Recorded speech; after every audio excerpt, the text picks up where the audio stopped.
ओमफेड बकेया राशि को नहीं कड़ा अभिमुख्य विभागीय मंत्री कहले बकेया अनाद्य रद्द हेब लाइसेंस आसंता 7 दिन भितर ओमफेड बकेया पैसा पैठ न कले रद्द हेब लाइसेंस मत्स्य और प्राणी संपद विभाग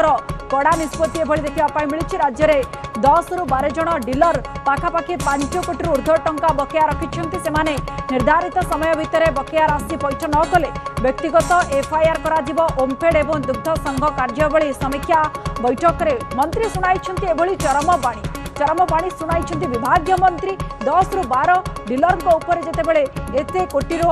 बकेया रही तुरंत भरणा करने तागिद 5 कोटी अधिक टंका रही 7 दिन मध्य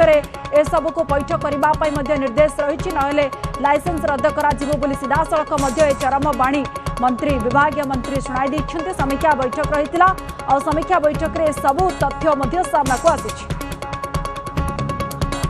ओमफेड्र जो बकेया जो माने रखिंट दीर्घ दिन धरी से जदि 7 दिन भितर पेमेंट न करती 5 कोटी अधिक टंका बकेया रही से ना एफआईआर दायर करवा एवं तांकर जो डीलरशिप रही बंद करने आज ये बोर्ड रे निष्पत्ति होती एवं आगामी दिन में आमर जो डायर रही विभिन्न जिले में से डायर को स्ट्रेंथन करवा तार इंफ्रास्ट्रक्चर डेवलपमेंट करवा से